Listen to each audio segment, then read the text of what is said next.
here with another episode of Conversations and Connections. Again, we're the official podcast for the Family Crisis Center of East Texas. I'm Stuart Burson, the prevention coordinator for the agency. With me today is our very own Maria Villarreal. She is our sexual assault and human trafficking specialist. Did I get that right? Yes, you did. All right, I'm awesome. Well, I asked Maria to be on the show, and Maria, you'll probably be on again, maybe in a couple of months, because January is Human Trafficking Awareness Month, so I know we'll be talking about things along that nature. But what I asked Maria to come on to the show today for is to really kind of talk about how the media portrays human trafficking and sexual assaults. It's pretty safe to say, I guess, Maria, that what we see on TV and in the movies is not really how it plays out, right? No, it's really not how it plays out for the most part. And remind me to touch on trafficking too, but I'm going to touch on how sexual violence looks different. Sure. From what we see. Yeah. Well, and probably one of the first things that was revealed to me when I first started working here at the Family Crisis Center was that how the media portrays sexual violence and trafficking and all of these things is completely different from where, from how it really happens. And I hate to say, I don't want to use the word glamorous, but sensationalized maybe is a better term for it, how the media and everything portrays these things. So I don't know if we want to start with what does the media get wrong? Is that a good? Yeah, is that a good starting point? Do you think? What do we see on TV and in the movies and so forth that just really, for the most part, isn't? Oh my goodness. Okay, so one of the things. So I remember when I was a teenager, I really, really liked the movie The Notebook. Okay. I really liked it because I thought that it was very romantic and, true love perseveres and everything, whatever. It's a big sniffle bag. Yes. But I rewatched it. I think it's been a year now. But I've noticed how some of the toxic behavior is glamorized, unfortunately, or sensationalized, is that the word? Or because whenever I notice how golly, I can't even forgive me, I have watched The Notebook, but it's been maybe 8 years ago. Well, probably longer than that, probably 10 years ago. I know I watched it. I know I had James Garner in it, and I know it kind of went back and forth between the present day and the past, and I know it was big boo-hoo at the end. I know I sound really like a jerk now, but I don't remember details, probably like what you're going to talk about. It's basically about this young couple. They met and he falls in love hardcore with her. And so one of the things that really irks me now is that she told him, no, I don't want to date you at first. And so what he does is that he climbs on the Ferris wheel. Yes. I remember that. And coerces her into saying yes. Pretty much. He's just if you don't say yes, then I'm going to fall off. And I'm just that is not okay.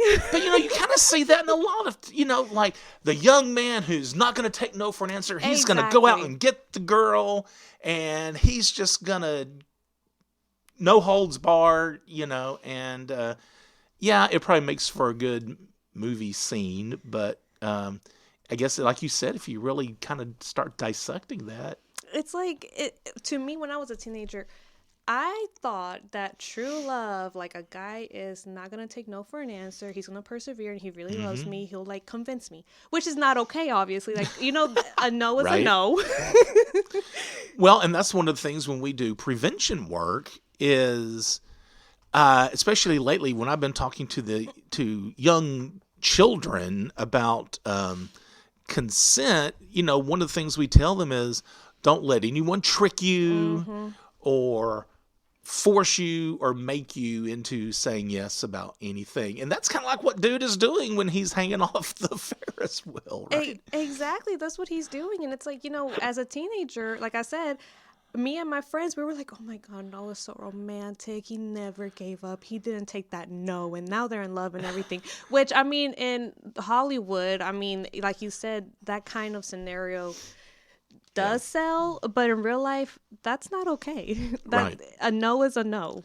Right. And, people should not be coerced into going into dates, into, giving somebody their love and everything. That is not okay. Right. And then whenever it comes to like sexual violence, how the media gets it wrong is that normally they portray that sexual violence involves like the ripping of the clothes, like a guy hiding behind a bush. It's usually a stranger. Usually a stranger, Right. yes. And what we see a lot of the times is that it's not a stranger. Mm-hmm. And I have been thinking about it. It's like whenever we get female clients, what I see is that if it's a boyfriend, there was a lot of manipulation, or I should say intimate partner. There was a lot of manipulation going on. They would tell them, well, if you love me, you'd have sex with me. If you want to continue being together, you have sex with me. You give this to me. And if you don't, I'll find somebody else. And that's manipulation. And that's what we tend to see whenever we get a client who is a male. What we see is that there's a lot of aggression. There is. And I'm not exactly sure why the need for the aggression, but that's what we tend to see is that whenever it's a male client, like whenever we're talking about the incident, there was more force used into it and everything. And another thing that the media gets wrong is that, like, if the victim is a male, he must be gay, which is not true. Sure. That's not the case always. And, I've had a client tell me, like, yes, I was raped by a man, but I'm not gay. Like, I'm straight. But he was scared of coming out because he thought that his family and his friends were going to take him that way. And he was scared of that.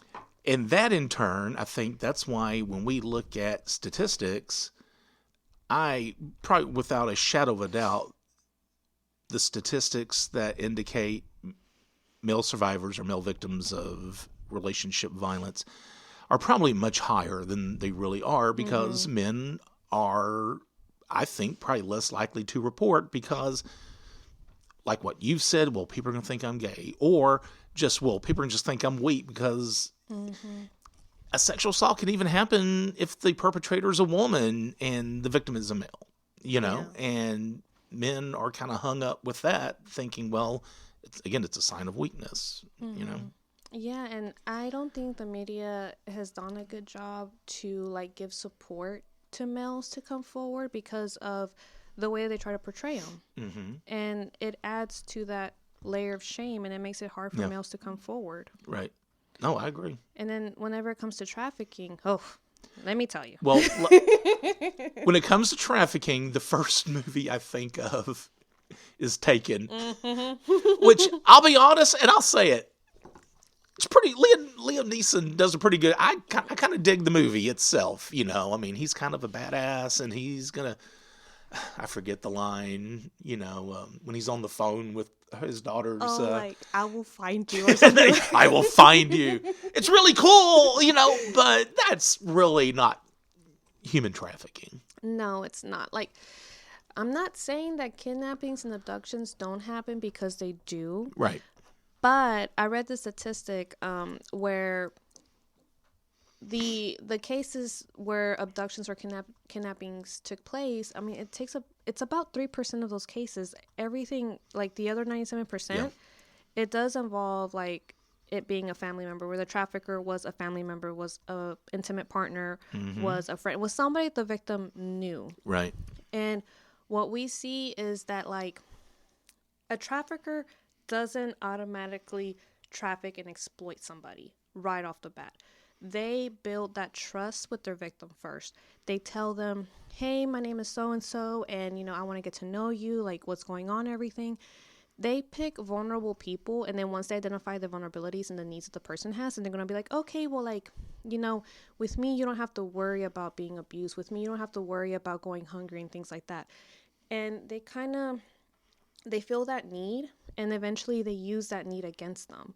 They can be like, well, I've given you a shelter, I've given you food, now it's time for you to pay up. Right. It's time for you to give me something back. You owe me. Exactly. And Hollywood has made it seem like when it comes to trafficking cases, it's about being a savior, which is not the case at all. We help people and everything. But what we see is that like sometimes the client may not be ready to accept all the help that is there for them, and that could be because they're still scared. Maybe there's that trauma bond and everything. Yeah.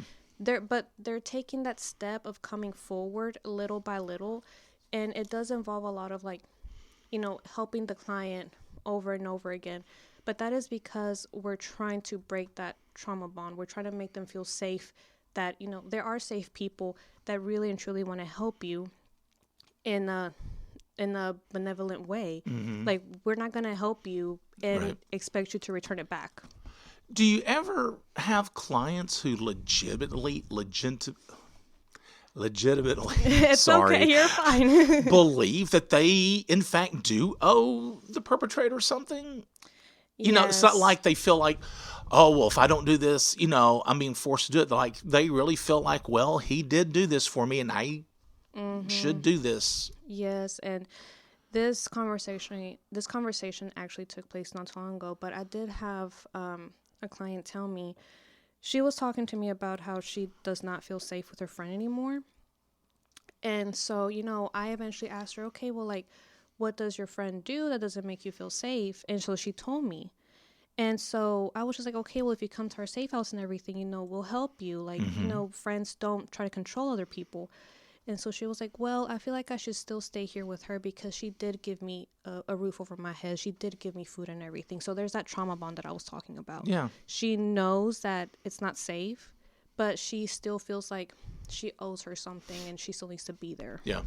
Yeah. And, what we can do as advocates is still be there for survivors, for victims, for clients and everything. Yeah. So we've talked about TV and we've talked about movies. Let's talk a little bit about music. And how big of an impact do you feel music has on this world of relationship violence and trafficking? Oh my goodness. So it's terrible because I'm going back to when I was a teenager because I feel like how we act as adults, I mean, how we were raised as children does come out when we're adults. But like I remember growing up, 50 Cent, that song PIMP. Like, growing up, I thought it was catchy. I thought it was cool and everything. But now that I look back, I'm like, no. Like, that. Why is something like that being glamorized? Right. And, like, somebody brought this song to my attention by Doja Cat called Bottom Bitch. I'm sorry for my language, but that's what it's called.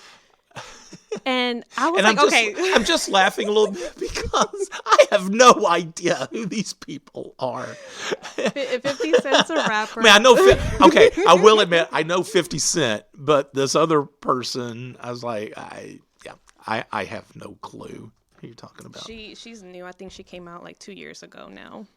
But like whenever they told me about the song and then they told me the title, I'm like, okay, like that is a huge red flag. Like a bottom bitch should not be glamorized at all. Well, and I think me and someone here at the office was talking not very long ago that, they're taking their kids to work and they're listening to the radio and, there's this tune that's real kind of catchy and, they're kind of bopping to it. And then you really start listening to the lyrics. It's like, oh my God, my kids don't need to be listening to this. And this is on just regular radio, Yeah, exactly. And gosh, I hate to sound like an old man who's like, what are these kids listening to these days? But just common sense when you look at this stuff and you look at the lyrics. Jeez. Back in my day, the most controversial thing was Prince, Darling Nikki. Are you familiar with? I Okay. don't think so. Well, I'm not Sorry. going to quote anything, but there was a line in there that was just so scandalous, and radio was playing it. Now, geez, this was in the mid 80s, and that's nothing now compared to what you can find today. Yes, exactly. And it's like I listened to that song by Doja Cat, and I wasn't even trying to listen to the lyrics. I was just trying to listen to the beat, and it is catchy.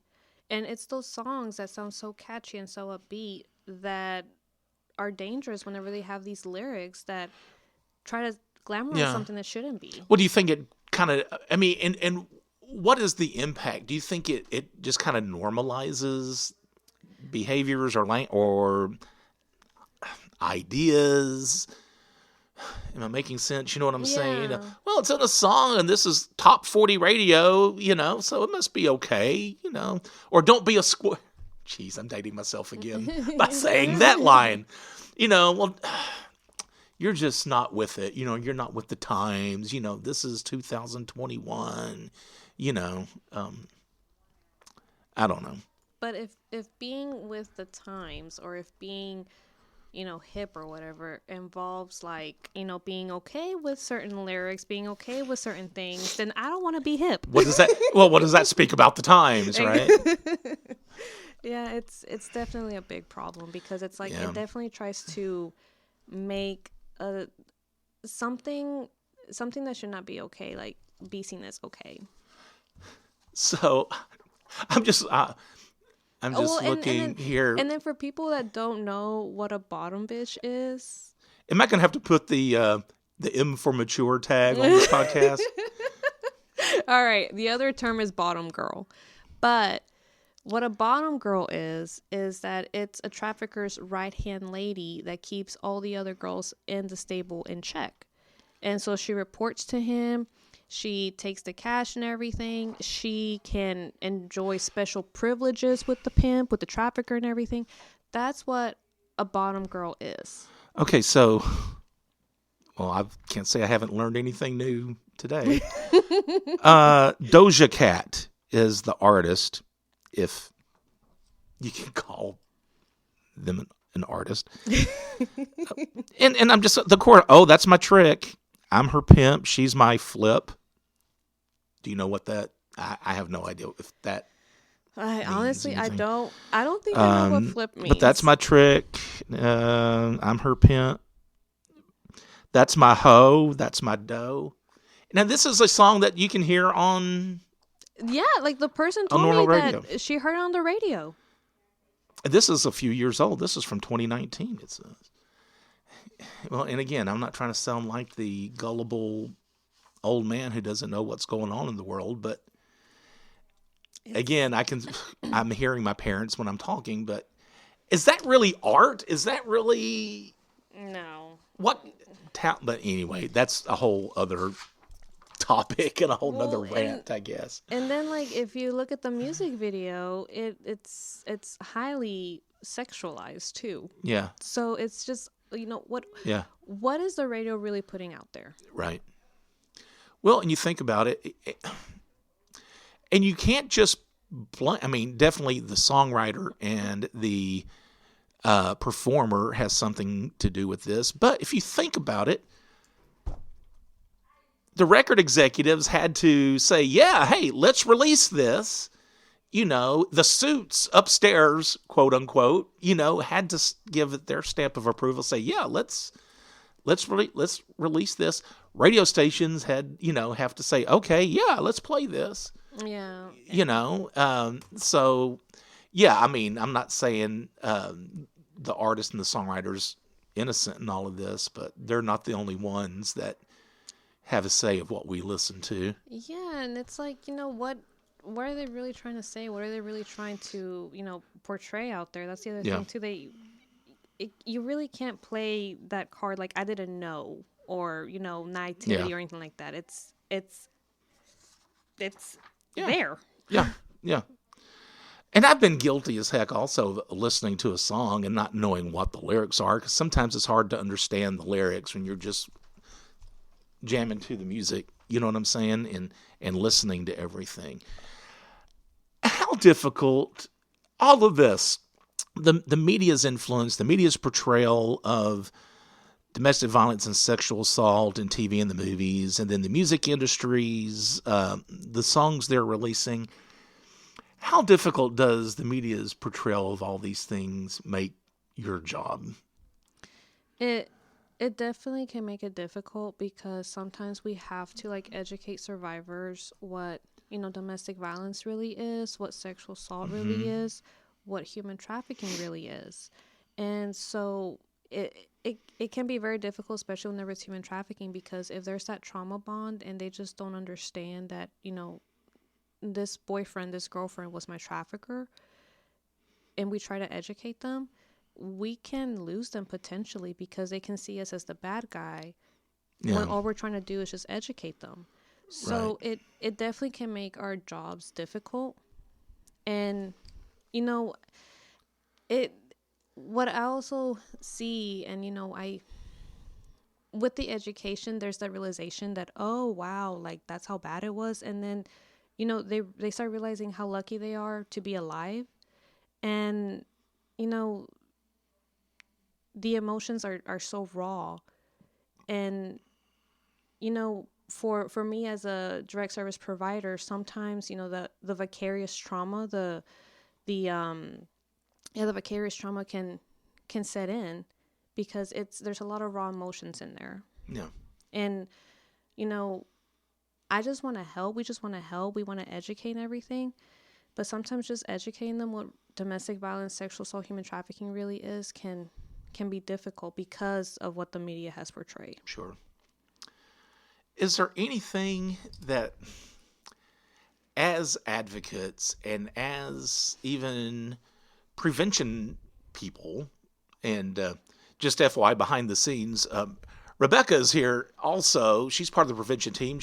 We're just kind of sharing space right now while she's doing her thing, and we're recording a podcast right next to her. Is there what can we do to combat this? Is there anything that we can do? It almost seems like, well, there's no way we can go up against the media, these media conglomerates, and broadcasters and things like that. It's like, what can you do? I don't know if you can fight it on their level, or is it just up to us to educate the community? I have heard of a few groups, and I wish I had looked it up, but I have heard of some groups where like they're boycotting R. Kelly. Like whenever the whole R. Kelly scandal came out, Sure, they were heavily trying to get radio stations and avenues to not have R. Kelly play his songs. So I do think it is possible. Now us like me, what I would do is definitely educate my friends, my family. Like, okay, like I understand that this sounds cool and everything, but that's not really what it is. Well, when we get done recording, you know what I'm going to do, right? What? I'm going to go on YouTube and look up this song and listen to it. Yeah, you'll because see. I really do. I mean, I really do want to listen, just see what this is all about. Because it's probably maybe obvious, and I'll tell you right off the bat, that artist and that song is not in the circles that I listen of things that I listen to. But again, geez, I hate to say this. Back in the day, even your classic country songs, it's all about cheating. It's all about having affairs, and that may not be exactly what we're talking about today, but you know what I'm saying? And nobody said boo to any of that. Yeah, there's this song. Oh my! I wish I knew the name of it. But there's a song that talks about how he's gonna be sitting out in her driveway, and then he's gonna spin out his wheels and like put mud in her windows. Like that is toxic behavior right there. And that was a country song. I cannot think of it right now, but I'm sure later on I will. But that's just an example. Like that's what they put on the radio. That kind of behavior is like okay. Yeah. Well, I'm even talking about like back in like the Conway Twitty days. Singing songs about cheating and anyway, I know that sounds like kind of a trope as far as your typical country song, but it's there even in that, probably just not as blatant and in your face as that. Well, before we go, I do, and again, we kind of touched on this at the top of the program. January is Human Trafficking Awareness Month. I guess it's been almost a year since you were on here last to talk about all the things that we were planning for this past January. Planning something similar for this coming Awareness Month. Yeah, something. And I don't know how much you can really tell, but I know you're probably already starting to think about things to do. Yeah, it'll be very similar to last year, just because like last year, I know that we were trying to plan everything through a pandemic. We weren't even sure we were going to do anything because I remember though the spike was coming up and everything. Right. But it will be very similar to last year, where we will have a walk. We are looking at making it bigger.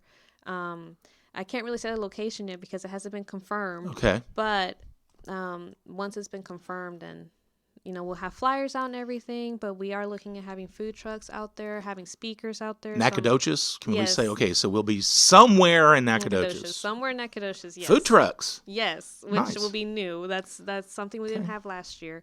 And we are looking at least a mile in the walk. Because last year I know it was only like Excuse me? quarter mile. What? A mile? Yeah, it's not bad.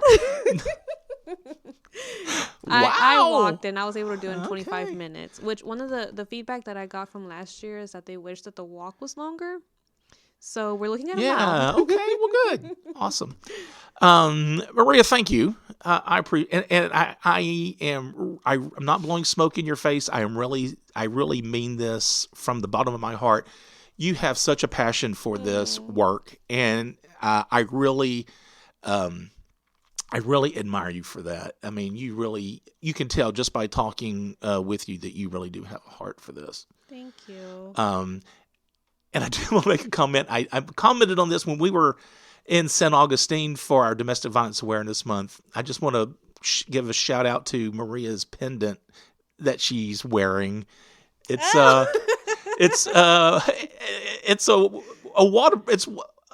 box of Whataburger fries. Yes, Right? That's just so cool. I love fries. It is my weakness. I will not turn down fries. But that is legitimately a Whataburger fries. Yes. And just to let everybody know, I don't discriminate. I will eat curly fries, French fries. So eat you them like all. fried potatoes. I like fried carbs. There you go.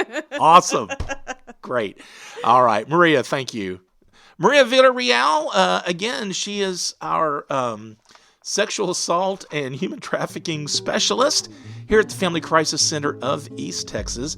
And if you feel like you need our services, or if you know of someone, make sure you pass along this number. We do have a 24-hour-a-day, 7-day-a-week hotline, and that number is 1-800-828-7233.